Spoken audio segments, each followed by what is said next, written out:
उम्मीद होंगे अच्छे होंगे, याद कर रहे होंगे सब लोग बैठ के। निखिल याद कर रहे हैं ना? याद कर रहे हैं ना? हाँ हाँ, हमने पूछा है कि भाई याद कर रहा है कि नहीं, हमने नहीं पूछा कि मंडप मंडप तो सुनना ही मुझे याद है। हम बस पूछे कि आपको याद है कि नहीं। कर रहा है ना? एक दिन में नहीं याद होगा, तो ध्यान से रखिएगा। हाँ, उधर लास्ट में याद हो रहा है?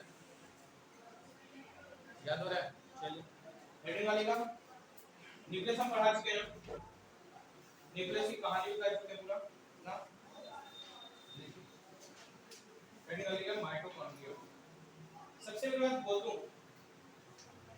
कि अगर हम माइटोकॉन्ड्रिया की कहानी पढ़ रहे होते हैं, माइटोकॉन्ड्रिया को हम अलग-अलग नाम से, सबसे पहले जानना है कि इसने खोजा किसने था। नाम कोई और देता है, उसको अलग-अलग नाम से भी जानते हैं, वो अलग-अलग साइंटिस्ट बताते हैं। उसी तरह से जब हम माइटोकॉन्ड्रिया की कहानी पढ़ेंगे तो उसी तरह हम भी इसके डिस्कवरर की बात अलग करेंगे, किसने खोजा था ये हम अलग बात करेंगे, उसका माइटोकॉन्ड्रिया नाम किसने दिया था, उसको हम किस नाम से जानते हैं, क्यों जानते हैं, उनके फंक्शन क्या था। चलिए आते हैं सबसे पहले माइटोकॉन्ड्रिया में। सबसे कहानी कहती है कि अगर हम माइटोकॉन्ड्रिया पढ़ रहे हैं,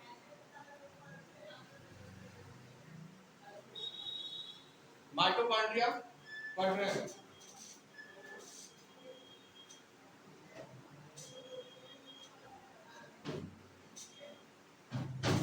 प्लीज कुछ ऐसा काम मत कीजिएगा कि हमारी डिग्निटी पे बात आ जाए। चलिए, इस माइटोकॉन्ड्रिया को सबसे पहले खोजा था, डिस्कवर्ड बाय कॉलिकर। किसने खोजा है? कॉलिकर नाम के साइंटिस्ट, एंड्रयू बॉर्न करके ऐसा कुछ नाम है, तो हम सीधा सीधा किसका नाम बोलेंगे? कॉलिकर। पहली बार सबसे पहले माइटोकॉन्ड्रिया को सेल के अंदर ऑब्जर्व करने वाले साइंटिस्ट कौन थे? कॉलिकर। हाँ, एंटो वॉन कॉलिकर ऐसा कुछ नाम है, ठीक है। अब रही बात क्या है कि जब ये माइटोकॉन्ड्रिया की खोज हो गई, कहते हैं ना अलग अलग साइंटिस्ट थोड़ा सा एक्साइटेड हो जाते हैं, कहते हैं कि हमको कुछ नई बात हमको भी बतानी है। एक साइंटिस्ट आए, नाम था सी बेंटा। इन्होंने कहा कि ठीक है, आपको ऑर्गेनल दिखा है, हम उसको एक नाम दे दे रहे हैं माइटोकॉन्ड्रिया। ये जो माइटोकॉन्ड्रिया टर्म है ना, ये एक्सप्लेन किया है सी बेंटा नाम के साइंटिस्ट ने। Term was given by term was given by C Benda. किसको द्वारा दी गई? सी बेंटा के द्वारा। अब ये बात क्या है कि जब ये सी बेंटा है तो इसको अलग अलग नाम से भी जाने गए। किसी ने कहा, एक साइंटिस्ट फिर से आ गए, नाम था ऑल्टमैन। इन्होंने कहा माइटोकॉन्ड्रिया को, इन्होंने कहा बायोप्लास्ट। किसने कहा? बायोप्लास्ट। टर्म बायोप्लास्ट किसने कहा था? बायोप्लास्ट किसने कहा? ऑल्टमैन नाम के साइंटिस्ट। किसने कहा? ऑल्टमैन नाम के साइंटिस्ट। कहता क्या सर कि अगर हम नॉर्मल सी बात करें ना, किसकी बात करें? नॉर्मल सी बात करें तो mitochondria that is discovered by Kolliker, इस माइटोकॉन्ड्रिया टर्म को दिया था सी बेंटा नाम के साइंटिस्ट ने। इस माइटोकॉन्ड्रिया को बायोप्लास्ट कहा गया किसके द्वारा? ऑल्टमैन नाम के साइंटिस्ट। किसने कहा? ऑल्टमैन नाम के साइंटिस्ट। फिर आगे हम चलते हैं ना, इसको इनकी फंक्शन के आधार पे हम अलग अलग नाम से जानते हैं। पहले हम थोड़ा सा डायग्राम पढ़ लेंगे। सबसे पहली बात याद होगा, जब हम प्रोकैरियोटिक की बात करेंगे ना, तो हमने कहा था कि इनके पास दो मेम्ब्रेन पाए जाते हैं। एक होता है आउटर मेम्ब्रेन, दूसरा होता है हमारा इनर मेम्ब्रेन। अरे कौन सा? आउटर मेम्ब्रेन, और दूसरा क्या होगा हमारा? Inner membrane. सीधी सी बात है, एक बाहर का दीवार, एक घर जब बनाते हैं तो एक बाउंड्री वॉल होती है जो पूरे घर का आउटर कवर करता है, और एक हमारा इनर वॉल जो पर्टिकुलर रूम का वॉल होता है। तो वही बात है कि इस माइटोकॉन्ड्रिया को भी हम बोलते हैं डबल मेम्ब्रेन बाउंड ऑर्गेनल। क्या बोलेंगे? Double membrane bound organelle. Double membrane bond organelle. इसका मतलब ये होता है कि आपके अंदर एक आउटर मेम्ब्रेन होगा और एक कौन सा होगा हमारा इनर मेम्ब्रेन होगा। कौन सा मेम्ब्रेन? आउटर मेम्ब्रेन, और दूसरा क्या होगा इनर मेम्ब्रेन। अब आते हैं डायग्राम पे, ध्यान से देखिएगा।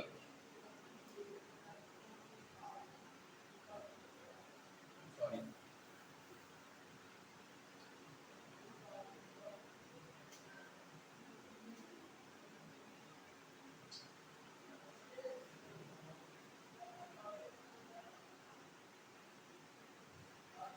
ये देखिएगा, ये है कौन सा मेम्ब्रेन? Outer membrane. और ये कौन सा मेम्ब्रेन होगा हमारा? Inner membrane. Inner membrane.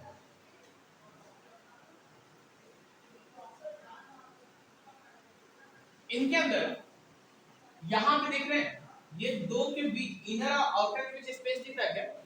जब भी स्पेस की बात करेगा, जब भी मिडिल स्पेस की बात करेगा ना, तो हम पेरी से स्टार्ट करते हैं। किससे स्टार्ट करेंगे? पेरी से। किसका स्पेस है? माइटोकॉन्ड्रिया का स्पेस है। नाम क्या होगा? Peri mitochondrial space. क्या होगा? Peri mitochondrial space. क्या होगा? Peri mitochondrial space. आते हैं, ये आपको कुछ फिंगर लाइक स्ट्रक्चर दिख रहा है क्या? फिंगर लाइक स्ट्रक्चर दिख रहा है, इसको हम बोलते हैं क्रिस्टी। क्या बोलेंगे? क्रिस्टी। ठीक है, इसके अंदर क्रिस्टी के अंदर अंदर एक हमारा छोटा छोटा स्ट्रक्चर पाया जाएगा। कौन सा स्ट्रक्चर सर? ये पूरे में होगा, पूरे फिंगर लाइक स्ट्रक्चर वाले में होंगे, पूरे फिंगर लाइक स्ट्रक्चर वाले होंगे। इसको बोलते हैं F1 पार्टिकल्स। क्या बोलेंगे? F1 particle. कहीं कहीं F0 पार्टिकल्स के भी नाम से जानते हैं। क्या बोलेंगे? F0 particles. समझ गए? फिर क्या है इसी के अंदर? ग्रैनुलर स्ट्रक्चर पाए जाएंगे, जिसको हम नाम देते हैं राइबोसोम। अच्छा, राइबोसोम फैक्ट्री किसको कहते हैं? न्यूक्लियोलस को। कल ही बात बता रहे थे कि सर इसके अंदर, न्यूक्लियस के अंदर एक कलर्ड स्फेरिकल बॉडी पाई जाती है, जिसको हम बोलते हैं न्यूक्लियोलस। और उस न्यूक्लियोलस का काम होता है राइबोसोम की सिंथेसिस करना। इसलिए राइबोसोम वो बनाता है, that's why also known as nucleolus. Nucleolus is also known as ribosome factory. क्या बोलेंगे? Ribosome factory. यहां पे देखिएगा, राइबोसोम का काम क्या था? हमने बोला था प्रोटीन की सिंथेसिस करना। क्या कहते हैं? प्रोटीन की सिंथेसिस करना। यहां भी इसके पास भी जब राइबोसोम्स है, इनका भी काम क्या होगा? प्रोटीन की सिंथेसिस करना। आ जाओ, इनके अंदर ही छोटे से कॉम्पैक्ट स्ट्रक्चर पाए जाते हैं। नाम क्या है? डीएनए। नाम क्या है? डीएनए। डायग्राम बना लीजिए। क्या हुआ?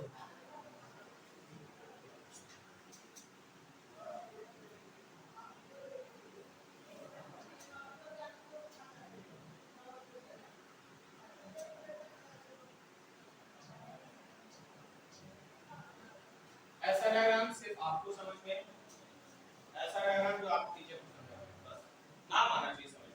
चलिए आइए, पहली माइटोकॉन्ड्रियल स्पेस, ये हमारा डीएनए, ये हमारा राइबोसोम्स, ये हमारा इनर मेम्ब्रेन, ये हमारा आउटर मेम्ब्रेन, इसमें क्या लगता है स्ट्रक्चर क्रिस्टी। इसके अंदर जो पार्टिकल्स पाए जा रहे हैं उसको F1 पार्टिकल्स। ये पूरे में होंगे, इसमें भी होगा, इस साइड से भी होंगे, इस साइड से भी होंगे, इस साइड से भी, मतलब पूरा बराबर होगा। आइए हम अब इसके थोड़ा सा पोस्टमार्टम इसका किया जाए। चले, इस माइटोकॉन्ड्रिया को, इसको मिटा दे थोड़ा सा। इस माइटोकॉन्ड्रिया को हम कहते हैं, इस माइटोकॉन्ड्रिया को कहते हैं also known as powerhouse of the cell. कौन सा cell? Powerhouse of the cell. अच्छा एक बात बताइएगा sir, powerhouse of the cell का मतलब क्या होता है? जब भी कोई आपसे बोले कि powerhouse of the cell है, एक बात हमेशा याद रखिएगा, कहीं ना कहीं वहां पे किस चीज का जनरेशन होगा? इलेक्ट्रिक करंट का या फिर पावर का, एनर्जी का। अगर वो powerhouse of the cell है, तो वो सेल के अंदर क्या प्रोड्यूस कर रहा होगा? एनर्जी। क्या प्रोड्यूस कर रहा होगा? एनर्जी। तो दिक्कत क्या? क्या प्रोड्यूस करेगा? एनर्जी। तो एक बात हमेशा ध्यान रखिएगा, अगर इसके अंदर powerhouse of the cell है, इसके अंदर कौन सा प्रोसेस होगा? वो ऐसा प्रोसेस जो एनर्जी का प्रोडक्शन कर रहा होगा। 7th पढ़ के होंगे, 7th पढ़े ना, 7th पढ़े होंगे, वहां पे 7th में एक चैप्टर था रेस्पिरेशन, याद है? रेस्पिरेशन पढ़े, 7th में पढ़ा था। चलिए, तो सर इनकी जगह पे powerhouse of the cell क्यों? क्योंकि इनके अंदर क्या होता है? इट परफॉर्म्स कौन सा प्रोसेस? Perform respiration. क्या बोलते हैं? रेस्पिरेशन। हमको रेस्पिरेशन की कहानी जानी है। आप जब हम लोग को बचपन में सिखाया जाता है रेस्पिरेशन, बचपन में सिखाया जाता है, चलो रेस्पिरेशन क्या है? जो आप ऑक्सीजन ले रहे हैं, कार्बन डाइऑक्साइड छोड़ रहे हैं, वो प्रोसेस कहलाता है क्या हमारा? रेस्पिरेशन का। क्या कहलाता है? रेस्पिरेशन का। लेकिन रेस्पिरेशन हमारा वो नहीं होता। जब हम इस रेस्पिरेशन को डिफाइन करते हैं ना, तो कहते हैं क्या? ध्यान से देखना, इसको हम अलग अलग करते हैं। इसको जब डिफाइन करते हैं तो कहते हैं it is the breakdown of glucose. क्या बोलते हैं? Breakdown of glucose. क्या बोलेंगे? Breakdown of glucose. इसी को बोला गया ऑक्सीडेशन ऑफ ग्लूकोज। क्या बोला गया? Oxidation of glucose. Oxidation of glucose. फिर कहा गया रिडक्शन ऑफ, नहीं, combustion of glucose, sorry, combustion of glucose. अब सुनिएगा क्या होता है। 8 आप लोग कंबशन फेज पढ़ के आए ना, पढ़े ना? कंबशन का एक बेस्ट कैसे आप बताएंगे कि कंबशन हो रहा होगा? उसके लिए आपके लिए याद होगा कंबस्टिबल सब्सटेंस लिखा गया वहां पे कि कंबस्टिबल सब्सटेंस कौन कौन से है, या फिर कंबशन को सपोर्ट कौन करता है? ऑक्सीजन। अगर हम यहाँ पे कंबशन ऑफ ग्लूकोज लिख रहे हैं, इसका मतलब ऑक्सीजन के प्रेजेंस में जलना। कंबशन का मतलब होता है जलना, और हमेशा जब जलता है, कुछ भी जलता है ना, किसके प्रेजेंस में जलेगा? ऑक्सीजन के प्रेजेंस में। आते पहले हम ब्रेकडाउन ऑफ ग्लूकोज का मतलब समझते हैं। इतना बेटा तू बेटा, अगर हम बोलते हैं ब्रेकडाउन ऑफ ग्लूकोज, और जब तुरंत समझ में आ जाना चाहिए आपको कि ब्रेकडाउन जब भी होगा तो ऑक्सीजन के प्रेजेंस में होंगे। किसके प्रेजेंस में होंगे? ऑक्सीजन के प्रेजेंस में होंगे। तो ग्लूकोज का फार्मूला क्या होता है? C6H12O6। क्या होता है? C6H12O6।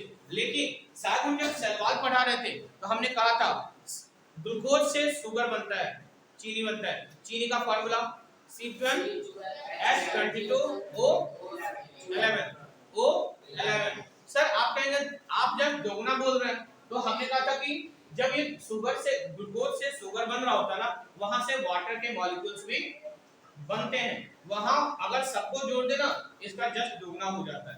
कहेंगे देख लीजिए, ग्लूकोज शुगर का फार्मूला C12H22O11 है क्या?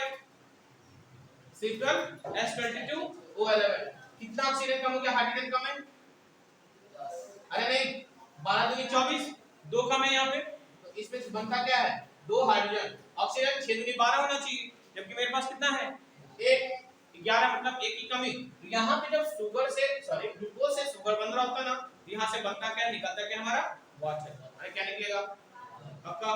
तो अगर आपसे पूछता है कि भाई आप तो कह देते हैं कि ग्लूकोज का जस्ट दोगुना हमारा शुगर होता है, तो कैसे? 12 का जगह 24 होना चाहिए, 12 का दोगुना 24 होता है। लेकिन सर जब वो ऑक्सीजन से, ग्लूकोज से शुगर बनने में वाटर रिलीज आउट होता है। तो हम इसकी बात करते हैं। चलिए अब देखिएगा, ग्लूकोज का टूटना जब भी टूटेगा किसके प्रेजेंस में? ऑक्सीजन के प्रेजेंस में। किसके प्रेजेंस में टूटेगा? ऑक्सीजन के प्रेजेंस में। जब ऑक्सीजन के प्रेजेंस में टूटता है, आपको बता दूं क्या बनाएगा? कार्बन डाइऑक्साइड, साथ में वाटर, और साथ में एनर्जी। क्या बनाएगा? एनर्जी। अगर आपसे बोलेगा write down the chemical equation of the respiration, तो क्या होगा? C6H12O6 प्लस O2 बनाएगा क्या? CO2H2 और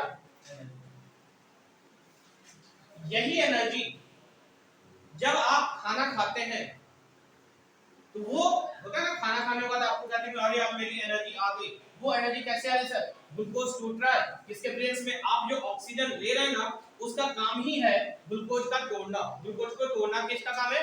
आप जो ऑक्सीजन ले रहे हैं उसका काम है ग्लूकोज को तोड़ना। तोड़ेगा किसमें? CO2 जो आप रिलीज आउट कर देते हैं, बाहर निकाल देते हैं। सांस लेते हैं ऑक्सीजन और निकालते हैं कार्बन डाइऑक्साइड। फिर क्या निकालते हैं? वाटर। फिर क्या बनता है? एनर्जी। यही एनर्जी आपको आपकी डेली एक्टिविटी करने में यूज होती है। अब रही बात क्या सर ऑक्सीडेशन का मतलब होता है। ऑक्सीडेशन जहां भी क्या है ना, ऑफ कोर्स 10th में पढ़ना एक टॉपिक ही है हमारे पास। तो जब भी ऑक्सीडेशन की बात करेगा ना तो आप समझ लीजिएगा एडिशन ऑफ किसका? ऑक्सीजन का। किसका?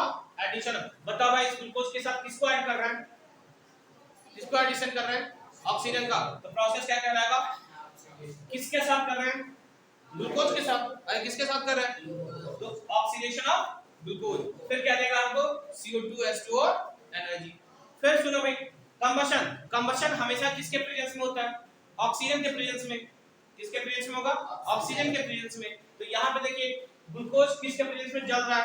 ऑक्सीजन के प्रेजेंस में। क्या बना रहा है? CO2 H2 और एनर्जी। तो आपसे अगर कोई पूछता है, हम लोग बचपन से पढ़ के आते हैं, चलो ठीक है 7th 8th में आपको रटवा दिया जाता है, चलो भाई रेस्पिरेशन किसको कहते हैं? Breakdown of glucose in the breakdown of glucose in the presence of oxygen, बना रहा है CO2 H2 और एनर्जी। लेकिन अब थोड़ा सा जब आप मॉडिफाई होंगे, जब आप 10th क्लास में इसी चीज को पढ़ेंगे ना, तब हम आपको बताएंगे कि ऑक्सीडेशन ऑफ ग्लूकोज भी हमारा क्या है? रेस्पिरेशन है। कंबशन ऑफ ग्लूकोज भी क्या हमारा? रेस्पिरेशन। तो अगर हम आपसे पूछे कि भाई बताओ रेस्पिरेशन क्या है, आप थोड़ा सा भाई ये तो पढ़ चुके हैं, थोड़ा सा अपने आप को मॉडिफाई कीजिए, कहिए सर ऑक्सीडेशन ऑफ ग्लूकोज। गांव देहात में जाते हैं आपको, हमारे पड़ोसी जो होते हैं हमारा टेस्ट लेने को उतावले होते हैं, कहते हैं होते हैं निखिल? नहीं होते हैं? कभी कोई टेस्ट ही नहीं है? चलिए, तो अगर आपको कोई टेस्ट ले रहा हो रेस्पिरेशन का, तो आप ये तो हर कोई जानता है, वो एक्सपेक्ट करके बैठा होता है कि हमको आंसर किसका चाहिए? Breakdown of glucose. लेकिन आप बता दिए ऑक्सीडेशन ऑफ ग्लूकोज, भाई उसकी आंख चढ़ जाती है। इतना छोटा क्लास में होते हुए आप ऑक्सीडेशन की बात कैसे कर सकते हैं? कहते नहीं गलत है। अगर ठीक है नॉर्मल तरीके से पढ़ना लिखा है तो ठीक है बता देता है, लेकिन अगर थोड़ा सा नहीं पढ़ा है, नहीं उनको जानते हैं, उनको रटा गया है ब्रेकडाउन ऑफ ग्लूकोज, उनके कुछ आपके जूनियर्स आके पूछेंगे, उसको स्कूल में बताएगा ब्रेकडाउन ऑफ ग्लूकोज होता है, आपने क्या बता दिया? Oxidation of glucose. नहीं किया, नहीं किया, ये आप गलत बता रहे हैं। आपसे पूछ लेता भाई तुम बता दो भी ऑक्सीडेशन ऑफ ग्लूकोज, बता प्रूफ करो। ऑक्सीडेशन का मतलब जहां भी आएगा किसके मतलब हमारा? Addition of oxygen. ठीक है, कंबशन की बात जब भी करेंगे किसका आएगा? ऑक्सीजन के प्रेजेंस। तो इसको हम बोलते हैं powerhouse of the cell, क्योंकि ये कौन सा प्रोसेस करता है? रेस्पिरेशन। कोई दिक्कत? चलो, इसी माइटोकॉन्ड्रिया को एक और नाम से जानते हैं, it is also known as strange organelle. Strange organelle. Strange का मतलब जानते हैं? कुछ अजीब, कुछ यूनिक। सिर्फ सेल ऑर्गेनल में, एनिमल सेल हो चाहे प्लांट सेल हो, सिर्फ 2 ऑर्गेनल ऐसे हैं जिसको हम स्ट्रेंज ऑर्गेनल के नाम से जानते हैं। किस नाम से जानेंगे? स्ट्रेंज। विंडो खोल दीजिए, गर्मी लग रही है।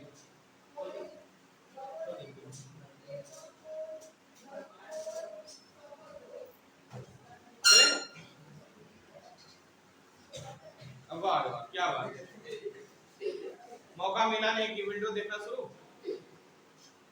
अरे भाई ठीक है, इतनी बेचैनी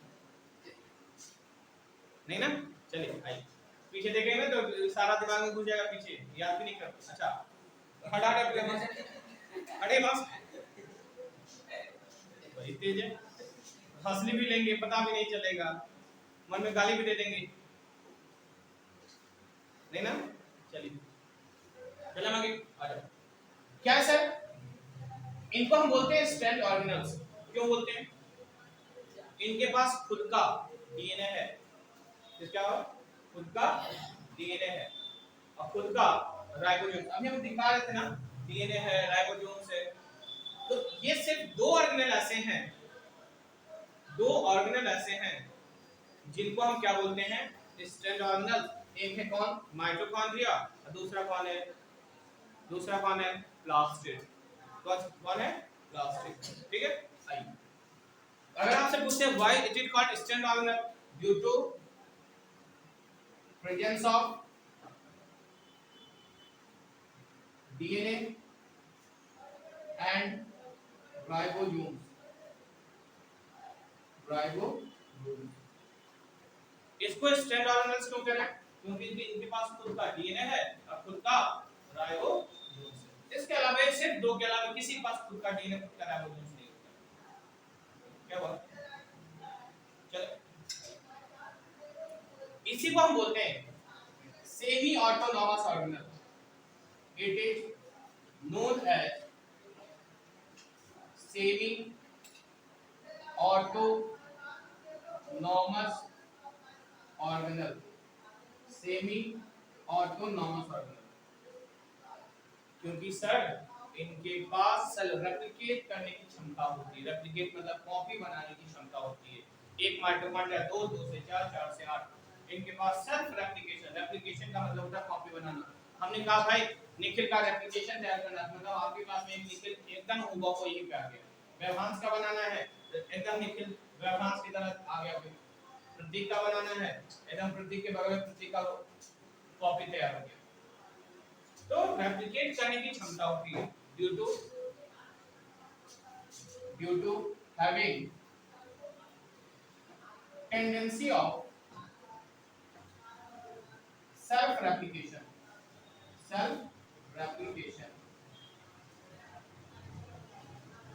और वो किसकी वजह से संभव हो पाता है? डीएनए की वजह से। किसकी वजह से संभव हो पाते हैं? डीएनए की वजह से।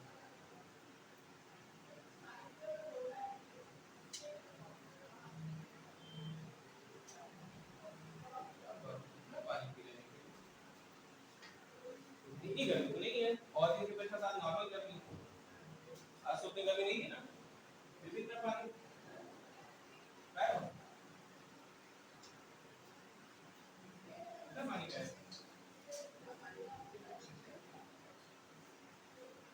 चले। हमने क्या बोला? स्टैंड ऑर्गेनल सिर्फ इसलिए क्योंकि इनके पास खुद का डीएनए खुद का राइबोसोम से, इनके पास खुद का डीएनए होने की वजह से इनके पास रेप्लिकेशन पावर ज्यादा होती है, कॉपी करने की टेंडेंसी ज्यादा होती है। एक माइटोकॉन्ड्रिया 2 में 2 से 4, 4 से 8 में बना लेते हैं। That's they are known as autonomous organelle. इतनी बात समझ? तो हमने अभी तक बताया क्या? माइटोकॉन्ड्रिया की खोज किसने किया? फटाक से कॉपी देखिए। माइटोकॉन्ड्रिया की खोज किसने किया? गॉलिकर। खोज किसने किया? गॉलिकर। नाम किसने दिया? सी बेंडा। सी बेंडा। टर्म किसने दिया? ऑल्टमैन। बायोप्लास्ट, अच्छा माइटोकॉन्ड्रिया को बायोप्लास्ट किसने कहा है? ऑल्टमैन ने। टर्म किसने दिया? सी बेंडा ने। डिस्कवर किसने किया? इसको क्या नाम से जानते हैं? Powerhouse of the cell. क्यों कहते हैं powerhouse of the cell? क्योंकि इसमें कौन सा प्रोसेस होगा? रेस्पिरेशन। रेस्पिरेशन का इक्वेशन क्या होता है? C6H12O6 + O2 क्या बना रहा होगा? CO2 H2 और एनर्जी। वो एनर्जी किस फॉर्म में किस लिए काम आती है? हमारे डेली एक्टिविटी जो हम डेली वर्क करते हैं ना उसमें काम आ जाता है। अब सुनिएगा, इसको हम बोलते हैं कौन सा ऑर्गेनल? Stand organelle. कौन सा ऑर्गेनल? Stand organelle. क्यों बोलते हैं? क्योंकि इनके पास खुद का डीएनए है खुद का राइबोसोम्स है। इसको हम बोलते हैं सेमी ऑटोनॉमस ऑर्गेनल। क्या बोलते हैं? Semi autonomous organelle. क्यों बोलते हैं? क्योंकि इनके पास किस चीज की टेंडेंसी होती है? सेल्फ रेप्लिकेशन करने की। सेल्फ रेप्लिकेशन का मतलब क्या होता है? कि अपनी कॉपी तैयार करना। क्या? Generation of copy. हां, रीजनरेशन नहीं, रीजनरेशन नहीं बोल सकते, डिवाइड कॉपी करना मतलब डिवाइड करने की क्षमता होती है। चलो इतनी समझ में आई? इतनी बात समझ में आई? आप ही की चिंता होती है हमको और किसी की नहीं, क्योंकि ना आपको मंगलवार से आपसे मिलना है सोमवार को। अरे क्यों बोला? आप ही अभी बोले सर सुनेंगे आप हमसे सोमवार को। आगे वाला नहीं मतलब निकले सर जो पढ़ा रहे हो सब नहीं। ओह ये कैसा बेईमानी। आप ही बोले सब चलिए निकले से बताएंगे ना। चलिए निकले काफी उतना तो तोड़ना अगर होगा तो भागे गाड़ी होगा ना, गायब होने भी नहीं देंगे। चलिए कभी पे अब देखिए जो एनर्जी बन रही थी, क्या बन रहा है? जो एनर्जी मेरा बन रहा है, क्या वो सारी एनर्जी खत्म कर लेते हैं आप लोग? नहीं भाई। अब जो आदमी दिन भर 2 टाइम 4 टाइम खाता है भाई सुबह उठा तो तब मुंह में पेट में कुछ गया, दोपहर में गया तब कुछ खाना शुरू किया, शाम में नाश्ता किया, रात को आया खाना। ये तो 4 टाइम फिक्स शेड्यूल होता है। बीच में आइसक्रीम वाला आ गया वो खा लेंगे, गोलगप्पा वाला कहीं बाहर गया वो खा लेंगे। और गोलगप्पा कितना टेस्टी होता है, गर्मी वाला गोलगप्पा मस्त होता है। हाँ हाँ देखो सही बात है। ठीक आइए, तो जो आप एनर्जी हमने बनाई है किस प्रोसेस को करके, रेस्पिरेशन करने के बाद, क्या वो सारी एनर्जी खपत हो गई? नहीं सर। तो वो जो एनर्जी होती है ना, जो कुछ एनर्जी बच जाता है, वो एनर्जी स्टोर हो जाता है हमारी बॉडी में। और वही एनर्जी जब आप फास्टिंग वूस्टिंग करते हैं, जब आप किसी दिन लेट से खाना मिलता है ना, तो फिर भी आप काम करते हैं। अच्छा सोचिए, आप एक मान लीजिए किसी फंक्शन में गए, आप 3 तरह के लोग होते हैं। एक जो डेली काम करता है, उनको पता है कि हमारे बॉडी में ग्लूकोज कितना तोड़ना। एक जो दिहाड़ी मजदूर होते हैं, जो डेली वर्कर होते हैं ना, उनको पता है कि हमको दिन भर 8 घंटे 10 घंटे कंटिन्यूअस काम करना है। उनकी ऑक्सीजन की रिक्वायरमेंट ज्यादा होती है, वो ऑक्सीजन ब्रीथ भी क्या करते हैं, ज्यादा करते हैं। अब सोचिए कि आप कभी 10 किलोमीटर पैदल चले नहीं, और दुर्गा पूजा में या फिर किसी फेस्टिवल में आपको दौड़ा दिया गया, दौड़ो, सुबह हवन का काम करना है, फिर घूमने जाना है, दिन भर थक गए। आप आते कभी देखते हैं किसी शादी ब्याह या फिर आपके घर में कोई फंक्शन होता है ना, आपकी जिम्मेदारी बढ़ जाती है, आप एक पैर पे खड़े होकर सारा काम कर लेते हैं, लेकिन जैसे ही आप पैर बैठे, आपको आपका पैर कांपना शुरू होता है, आपका बॉडी कांपनी शुरू हो जाती है। क्यों जानते हैं? क्योंकि आप डेली कर रहे हैं ना कि हमको एक लिमिटेड ऑक्सीजन मिल रहा है आपको, लेकिन उस दिन आपने क्या किया, हमको एनर्जी ज्यादा चाहिए था, ग्लूकोज ज्यादा तोड़ना था, हमारे बॉडी में एक एसिड बन जाती है, नाम क्या है, लैक्टिक एसिड। लैक्टिक एसिड किस में पाया जाता है, याद है आपको? हाँ, कर्ड में या फिर दूध में। खट्टा हो जाता है दूध, हुए तो कर्ड हो जाती है, मतलब उसमें लैक्टिक एसिड पाया जाता है। अच्छा वो 7th पढ़ा है इसलिए बता रहा है, उसको देख रहा है। अच्छा आप मिल्क बोले वो आप कर्ड बोले हैं। चलिए, तो क्या है ना, गलत क्या है, सही बोला।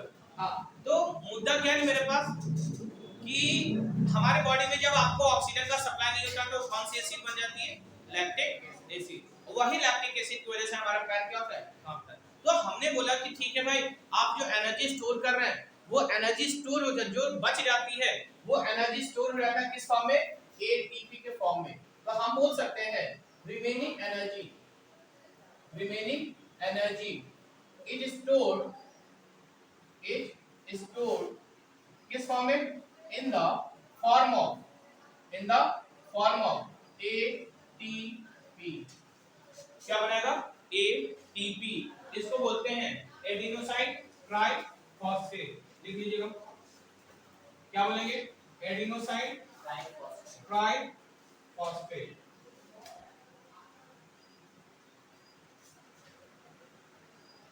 ब्रैकेट लिखिएगा, ADENO,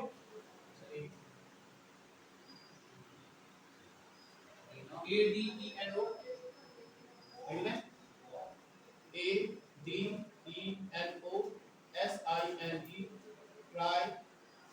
ट्राइफॉस्फेट, फॉस्फेट। लेकिन सर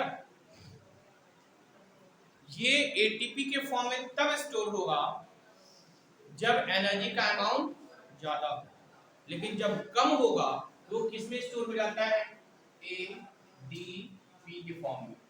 इसको बोलते हैं adenosine diphosphate, adenosine diphosphate. Suppose कीजिए कि ना हमारे पास कम एनर्जी बची है, सारा काम कर गए, जो दिहाड़ी मजदूर होते हैं उनके पास एनर्जी बहुत कम बचती है, उनका सारा ग्लूकोज टूटता है, सारी एनर्जी वो कंज्यूम कर ले जाते हैं। जब उनके पास कम एनर्जी होगी, इसको बोलते हैं एटीपी, एडीपी। और जब ज्यादा एनर्जी, जो बैठे बैठे सिर्फ खा रहा है, काम हम कुछ है नहीं, तो उसके पास एनर्जी ज्यादा होगी, ज्यादा होगी तो एक्यूमुलेट करेगा, ज्यादा होगी तो एक्यूमुलेट करेगा, ज्यादा होगी तो एक्यूमुलेट करेगा। तो वो किस फॉर्म में स्टोर होगा हमारा, एटीपी के फॉर्म में। किस फॉर्म में होगा, एटीपी के फॉर्म में। इसीलिए इसको हम बोलते हैं energy currency of the cell. क्या बोलेंगे, एनर्जी, लिख लीजिएगा, ATP is known as energy currency of the cell. किस बोलेंगे? एटीपी को किस नाम से जानेंगे? Energy currency of the cell. Mitochondria को बायोप्लास्ट किसने कहा था? ऑल्टमैन नाम के साइंटिस्ट ने। किसने कहा है? ऑल्टमैन नाम के साइंटिस्ट ने। डिस्कवरी किसने किया है? डिस्कवरी कॉलिकर नाम के साइंटिस्ट ने। बायोप्लास्ट किसने कहा है? अच्छा, बायोप्लास्ट किसने किया है?